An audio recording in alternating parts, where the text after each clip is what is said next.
Are you ready to face this? Or are we doomed to darkness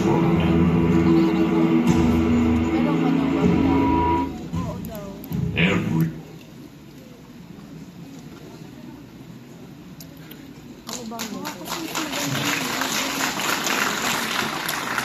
Hello. Good afternoon. First of all, thank you all for joining us here today.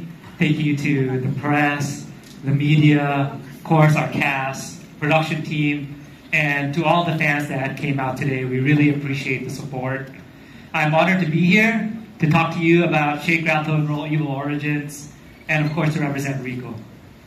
There's a saying, sa bawat panahon may dugo. Shake, Rattle, and Roll is not just any film franchise. It's one of the longest film franchises in Asia and in the world. Watching Shake is like taking a trip through Philippine horror history that started over 40 years ago. In fact, I think Shake is a lot older than some of the fans here tonight. And honestly, I wish I could say the same for myself, but it's not going to happen for me. But in 1990, I just want to say, a 7-year-old boy watched his first horror movie in a theater with his grandmother. At the time, that was my first horror movie experience in the theater. It was my first Shake. It was Regal's first Shake. It was Shake, Rattle, and Roll 2, and it happened during the Metro Manila Film Festival. And this iteration of Shake was iconic. It had a number of big stars like Janice de Belen and Madeline Reyes, who are here with us tonight. It had Carmina, Joey Marquez, and Eddie Gutierrez. It had iconic episodes like Multo, Kulam, and my personal favorite, Aswang. Since then, for generations, you've joined us in this fight against evil. From Nanay and Undin, to the LRT Monster, to Ahas, Flight 666, Class Picture, the damn wedding dress, and even the makulit na Christmas tree. So people always ask, I always see this debate online, what is the best Shake, Rattle, and Roll episode? And if you look at people's comments, whether it's on Facebook, Instagram, Reddit, there's no clear answer. Why? And I think the answer is simple. Shake, Rattle, and Roll belongs to every generation and to every Filipino who grew up watching these stories. And tonight, we begin a new era. We introduce Shake, Rattle, and Roll to a whole new generation of fans during this year's Metro Manila Film Festival.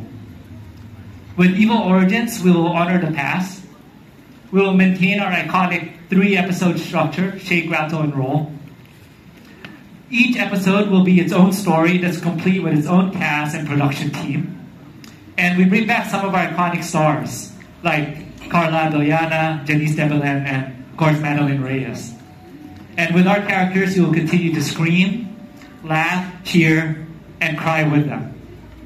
But with Evil Origins, of course, we will bring something new and bold to the series.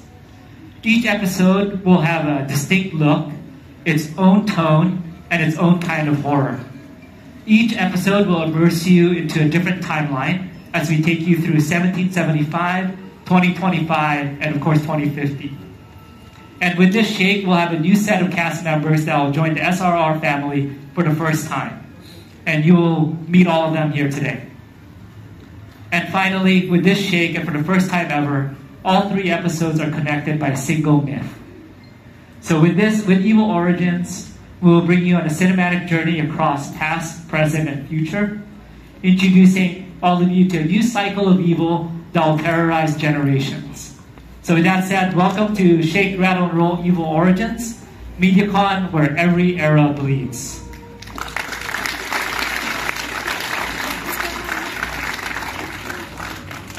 So to begin with our festivities, I would like to bring up our amazing writers. From episode 1, we have Noreen Kapili.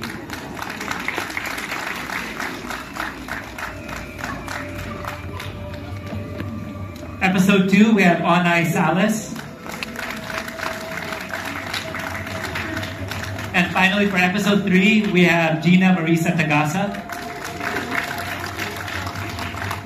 And then finally, I'd like to call up JP Abelera, our entertainment head, or our content head at Regal. Thank you very much, Keith. Kumusta naman kayong lahat dyan? I hope you're having a great time right now. So, as mentioned by Keith, this year, we're trying to do something new with Shake, Rattle, and Roll. Pero at the same time, we're still honoring the generations-long legacy of the franchise. And to do that, we're going to present to you stories that are different, yet, guys, mark my word, connected. Yeah. And to do that, kailangan namin tell yung stories across past, present, and future. And we're very glad that we have the best writers in the Philippine film industry now to talk about those episodes. First off, we have the creative manager of the project and one of the writers of the first episode, Ms. Noreen Capili. Hello, good afternoon. So, eto na nga. The first episode is set 250 years ago, in 1775, wherein a holy place is attacked by an evil force. Our challenge as creators, as writers, is how to create fear na hindi nagsisigawan. Kasi our characters are nuns. So there are women bound for prayers, silence, obedience, diba? So we want to create fear that slowly and quietly creeps in. While writing din, mapapatanong ka rin na kung yung simbahan, pinasok na ng demonyo, ng kasamaan, ng kadiliman, saan ka kakapit? If prayers and your religion and faith are not enough to save you, ano pa ang tatakbuhan mo? That's where family comes in. So at its core, para siyang sisters na nag-choose to be together para labanan ang evil forces. So sometimes, kapag hindi enough yung paniniwala o yung religion, it's your courage within you and it's your love that will save you. So that's episode 1 for you. Thank you very much, Noreen. Okay, so that's the first episode, 1775. The second episode is 2025, and one of our writers is here. One of the writers of the second episode. We have Miss Onay Sales Camero. Good afternoon po. Ayun po. So from episode 1 nga na sobrang tahimik, sobrang matagal panahon. Yung episode 2 ay very now, very young, at very maingay kasi set siya sa isang party sa present time. Ito na yung Gen Z story. So as one of the writers, ang naging challenge namin, sinusulat siya ay yung fact na multi-character siya. So kailangan ilabas yung uniqueness ng kada character. Kailangan makita yun in such a short time kasi nga 1/3 lang siya ng film. So yun, yung makikita nyo yung strength, kung paano yung kanya-kanyang strength na gamit nila para matalo yung evil entity. So na kahit magkakaibang tao sila or hindi sila magkakasundo to begin with, kailangan nilang mag-work together. Tapos yung going back dun sa kanya-kanyang strength, ano siya, parang tayong lahat. May kanya-kanya tayong strength para labanan yung kanya-kanya rin nating kadiliman at kasamaan kung ano man yun sa buhay natin. So yun po yung episode. Thank you very much, Onay. So from 775 to 2025, and now we go to 2050. And one of the writers is here, Miss Gina Marisa Tagasa. Yes. Thank you. We now come to the final episode, which is set 25 years from now. And imagine this. The Philippines... A future Philippines overrun by a new breed of aswang. So as mentioned, no other nation helps us. So, ang sakit, di ba? Walang tumutulong sa atin. We face them alone. So, hope lies in family ties and faith. Dito po, magra-rise ang isang matinding family, and they will rise above this chaos. Future pa rin, family pa rin po ang napaka-strong bond and ties. We can even defeat the supernaturals if we have that strong faith in God. So, episode 3 connects 1775, yung pong tatlong yun, 2025 and 2050. Then, everything will make sense. So, we are excited for you to watch this movie kasi iba po talagang horror experience ito, and let's all shake, rattle, and roll together. Thank you po. Thank you. Thank you. All right. Shake, rattle, and roll 2050. Direct Ian Lorenz. And finally, I just want to acknowledge the director of 2025, Episode 2, Joey De Guzman, who will join us via video later on.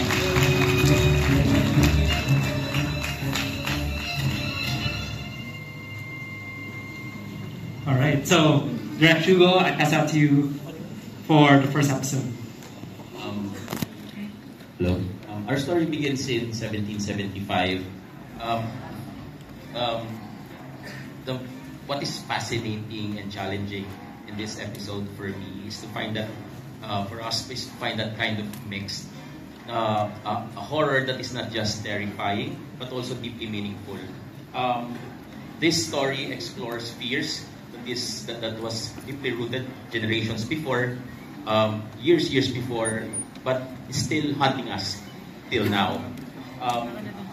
It's not just a fear that came from the supernatural, but it's also fear that's coming from silence, control, and the things that they taught us that never to question.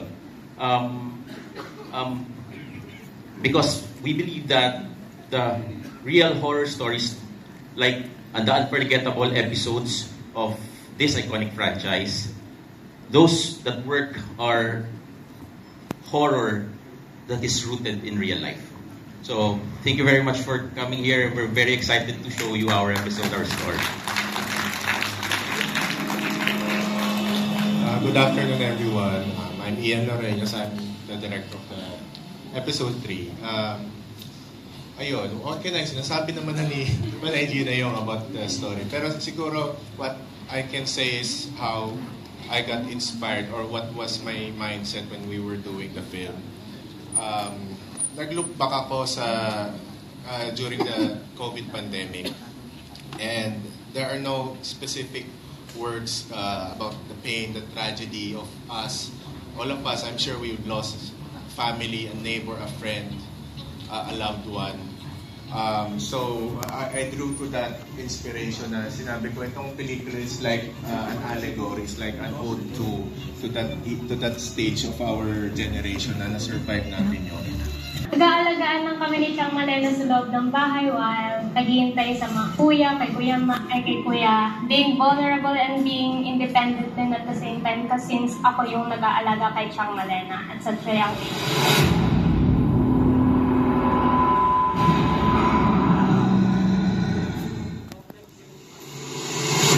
My character is Ice, and if I'm to put into words kung ano yung character ni Ice, siya yung tipong pabibo na mayabang, na mahilig sa attention. So, pinaportray ko talaga yung character na nakakabwisit siya. Pero at the same time, meron siyang pagka-quirky. Meron talagang scenes na heavy na abangan nyo na lang kung paano ako nahirapan doon.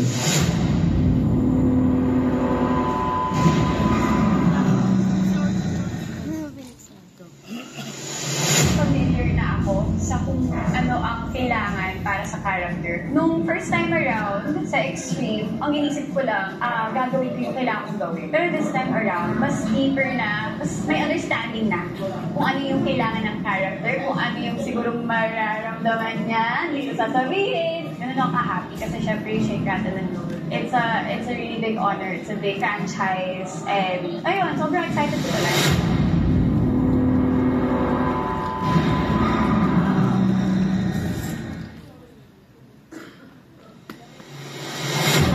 Excited and also so excited to be a part of the cast of Shake, Rattle, and Roll.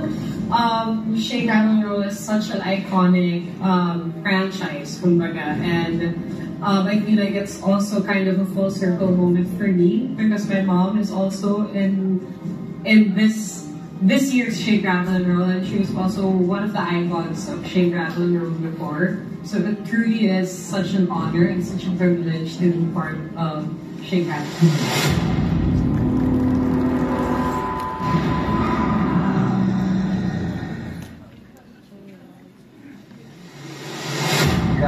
Sobrang nakaka-event. For me, I really like it and gusto ko yung challenge. Ako to take on the challenge. And siguro yung challenge yung acting and yung fight scene.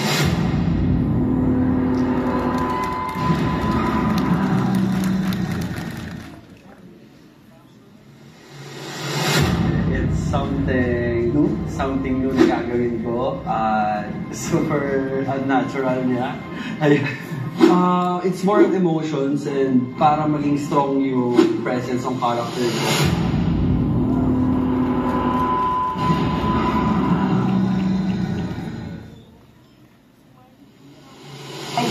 Ako. And also, nung narinig ko din yung magiging role ko dito, sobrang masaya, but at the same time, medyo natatakot ako kasi, you know, scary to eh. Intense kasi siya, and never ko pa siya nagawa ever. Ayun, sobrang challenging at first.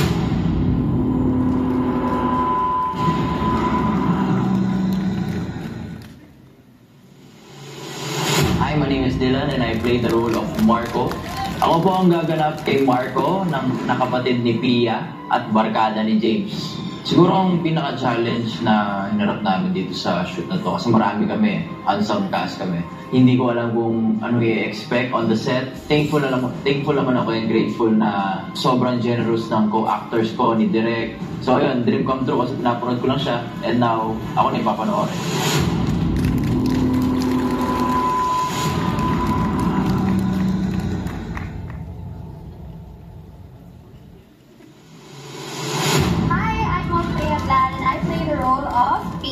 She's the sister of Marco. She's RK, may pagkakonyo, and she's fun, smart, and kind. Because this is extreme. Kahit nanonood kayo guys, kahit audience kayo, mami-feel nyo na doon kayo sa eksena.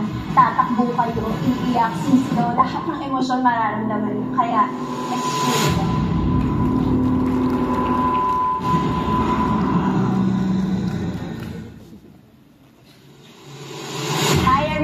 My name is Karina Bautista and I play the role of Callie. Si Callie, she is very feminine, girly, pero at the same time, the boy siya. Challenges. Isa, physically yung eye patch. I would say, cruel.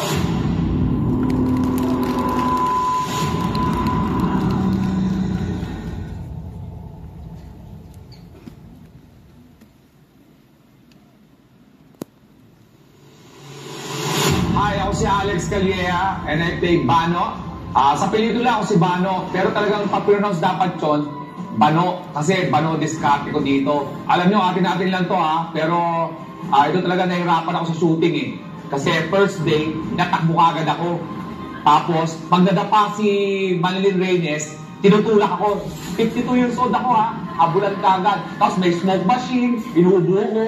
Daming challenges. Pero alam mo naman, the show must go on.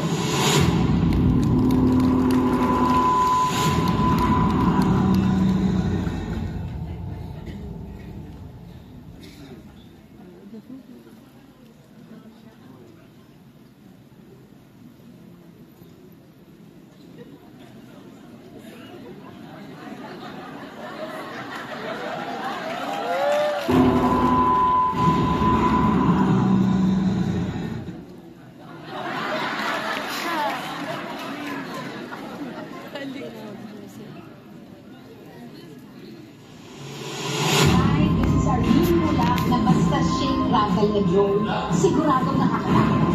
Traditional sa Pilipinas. So I am very proud to be part of this tradition. Lalo na bagong generasyon, mas bago ng makikita ninyo. Bagong twist sa mga stories. May mga connect-connect, may mga ganyan. Iba na kasi ang generasyon ganyan. Kaya you have to watch this.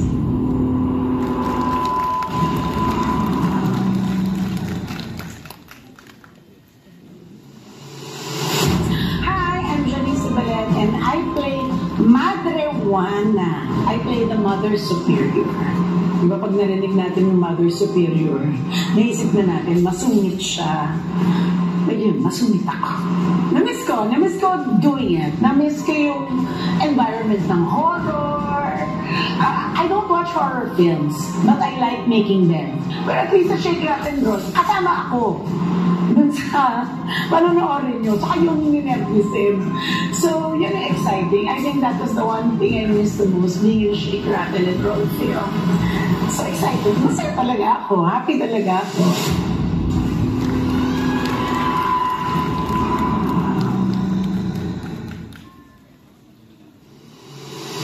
Hi, this is a girl, Sky. Si Sky ay isang street smart na bestie-bestie ni Faye.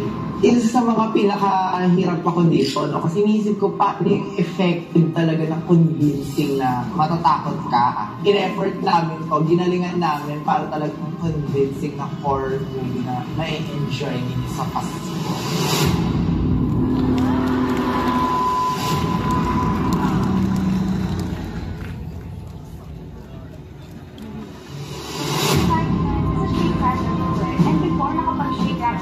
Shake, Rattle, and Roll 12 ng Maynila episode. Then, syempre, andun mo ka ba? Kasi, eto na ako, andun mo ako sa Shake, Rattle, pero hindi na ako bata dito.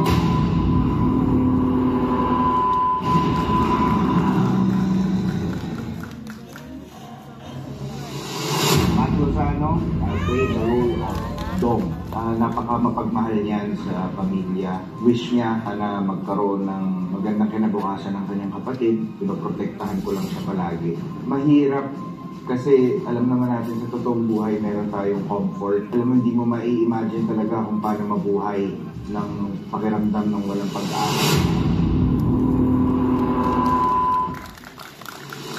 Hi, I'm Jeremy Barra and I play the role of James. Technically, isa ako dito yung weirdo na best friend din ako dito ng character film. May mga patagong pagtingin ako kay Film. Though, dahil nga sa personality na alam si James, hindi siya vocal, hindi siya expressive na namin.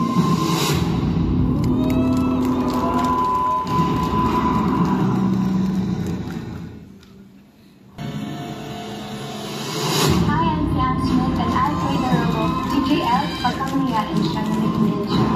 Masaya siya gawin kasi first time ko nga din mag-gantong klaseng role na sa aking DJ. And I'm very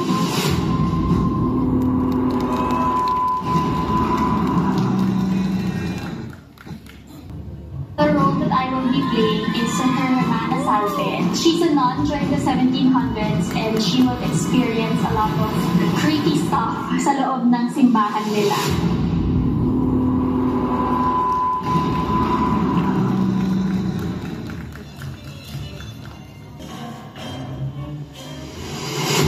Hi, I'm Isabel Orlando and I'm Rita, and it's very interesting ang mga naranasan niya. I think si Hermana Rita sa Apat na Girls, siya yung talagang pinaka-excited na pumasok sa monasteryo kasi very devoted siya kay Lord and talagang gagawin nila lahat para maging isang ganap natin.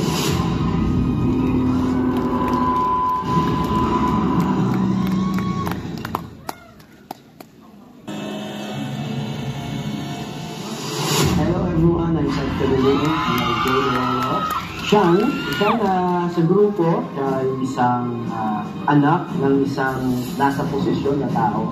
Challenges doon, syempre yung pag-isip ng buong karakter, para sa akin, dream girl.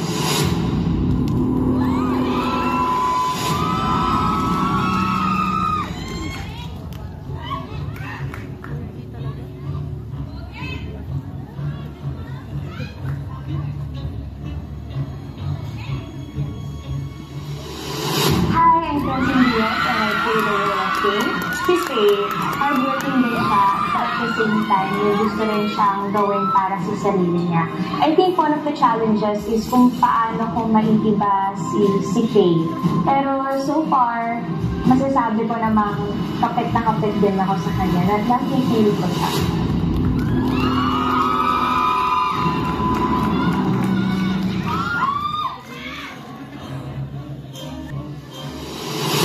Hi guys! I'm Marisa Andario. Ako po dito si Hermana Flor and isa siyang mapagmahal na kapatid, matatakutin pero dahil sa kanyang ate na nagpapalakas ng loob niya, tingnan natin kung masusurvive pa niya ang journey niya dito sa Shake, Rattle, and Roll.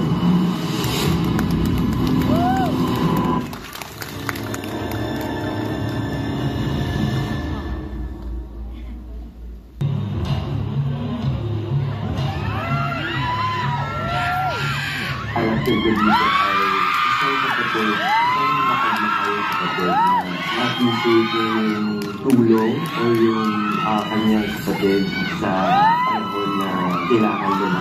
Iba talaga, ibang scenario ang dapat. Hindi mo naging challenging.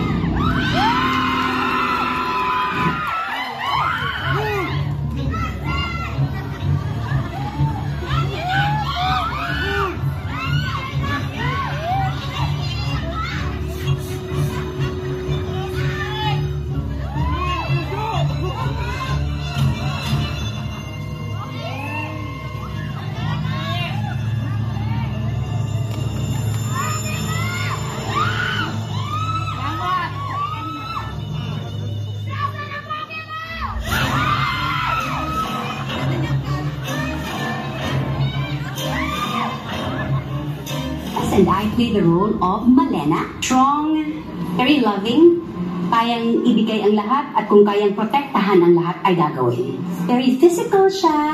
Minsan pag uwi mo, meron kang mga bugbog-bugbog and then minsan paos ka kasi you've been screaming the entire day.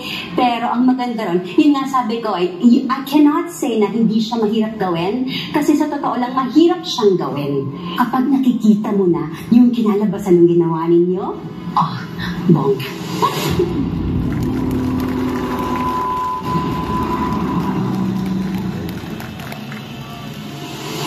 Hi, I'm Carla Villana, and I play the role of Madre Clara. There's something very special about her. Meron siyang mga special skills. There's something really special about her. Very challenging role. I would say pivotal na rin. And we'll see how things turn out sa first episode with role of Madre Clara.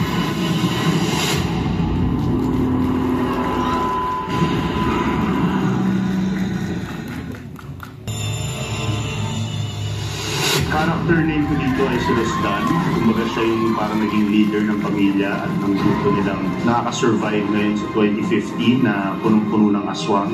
Hindi niya gusto yung sitwasyon kung nasaan siya pero wala siyang choice kasi nasa survival mode na sila. Puno kami ng dugyot dito sa episode namin at para maging character din doon.